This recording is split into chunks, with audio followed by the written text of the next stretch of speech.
බොහොම ආදරෙන් අදත් පිළිගන්නවා ඩීක්‍රසන්ට් මගේ channel එකට. අද වීඩියෝ එකේ මම ඔයගලන්ට කියලා දෙන්නේ paper quilling fridge magnet එකක් හදාගන්න විදිහ ගැන. ඉතින් දිගටම වීඩියෝ එකත් එක්ක රැඳිලා ඉන්න.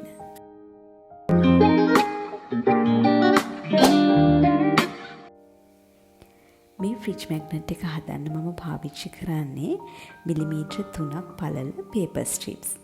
මම paper shredder එක පාවිච්චි කරලා තමයි මේ paper strips හදාගෙන තියෙන්නේ. මේ paper strips A4 color කඩදාසි වල දිග පැත්තට තමයි මම paper shredder එකෙන් හදාගෙන තියෙන්නේ. ඉතින් මම මේ magenta color එකයි purple color එකයි තමයි අද පාවිච්චි කරන්නේ. ඉතින් මම ඒ strips මෙන්න මේ විදිහට දෙකට කපලා තමයි පාවිච්චි කරන්නේ.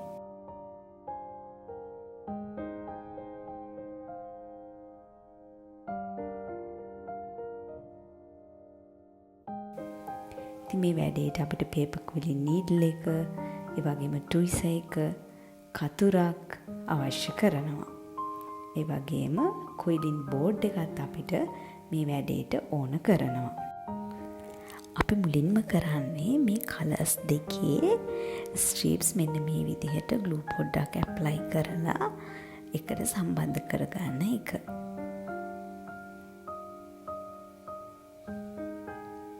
ඊට පස්සේ අපි paper quilling needle එක පාවිච්චි කරලා අපි මේ හදාගත්ත strip එක මෙන්න මේ විදිහට tight coil එකක් හැදෙන විදිහට අපි roll කරගන්නවා.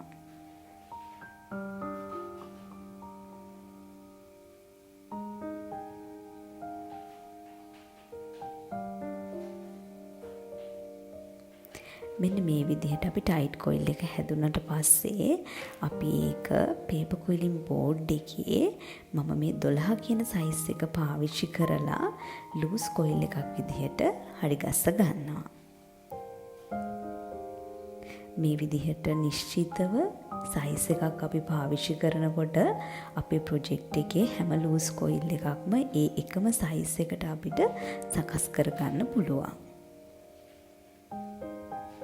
මේ paper quilling needle එකේ එක පැත්තක තියෙන emboss tool එකෙන් තමයි මම මෙන්න මේ විදිහට මේ coil එක හදාගන්නේ.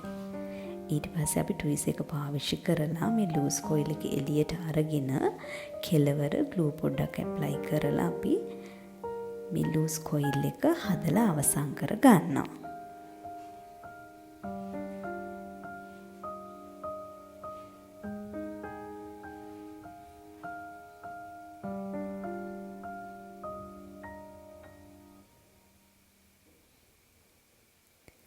මෙන්න මේ වගේ coils අපිට ඕන වෙනවා 13ක්. මේ තියෙන්නේ මම හදාගෙන තියෙන coils. ඉතින් අපි බලමු කොහොමද මිදි පොහුරක් හදන්නේ කියලා මේ coil වලින්.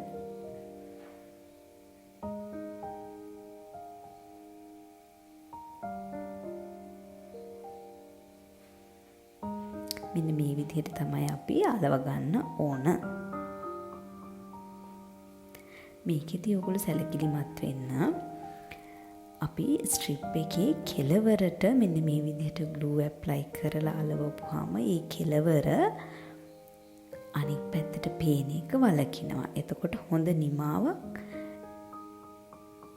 අපිට හම්බ වෙනවා. අනිත් කොයිල් එකේ කෙළවර පැත්ත බලලා ඒ කෙළවරවල් දෙක මෙන්න මේ විදිහට අපි අලව ගමු.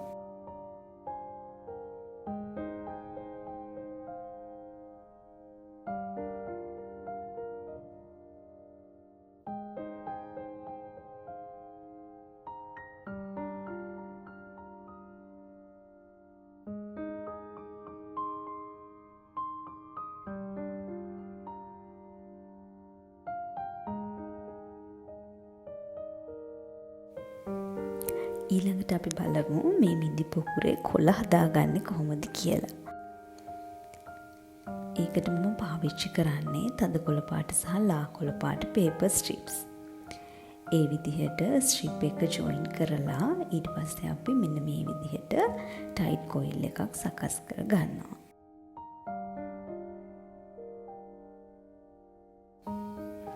ඊට පස්සේ ටයිට් කොයිල් එක අපි මෙන්න මේ විදිහට පේපර් කලින් බෝඩ් එක පාවිච්චි කරලා අපිට අවශ්‍ය කරන සයිස් එකට ලූස් කොයිල් එකක් විදිහට හදාගෙන කෙලවර glue apply කරලා අලව ගන්නවා.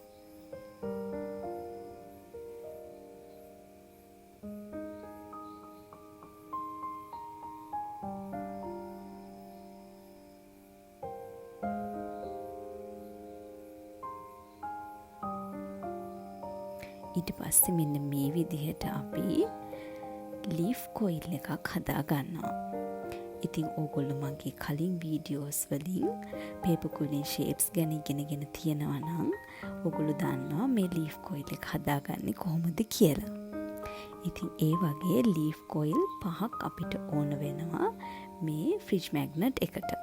අපි බලමු මේ කොයිල්ස් කොහොමද අපි මුලින් හදපු මිදි පොකුරට අලව ගන්නේ කියලා.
දැන් අපි බලමු කොහොමද මේ මැග්නට් එකට අපි හදපු පේපර් කුයිලින් නිර්මාණය අලවගන්නේ කියලා.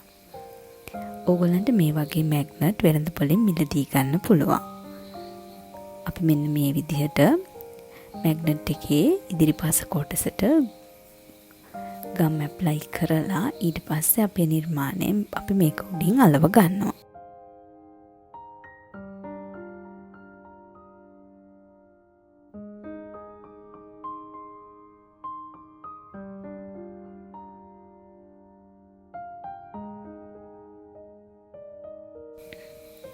මෙන්න මේ විදිහට තමයි අපි අද දවසේ පේපර් කුලින් ෆ්‍රිජ් මැග්නට් එකක් හදලා අවසන් කරගත්තේ. ඉතින් දිගටම වීඩියෝ එක බලුවාට බොහොමත්ම ස්තුතියි. ආයෙත් දවසක පේපර් කුලින් වීඩියෝ එකකින් අපි හම්බ වෙමු.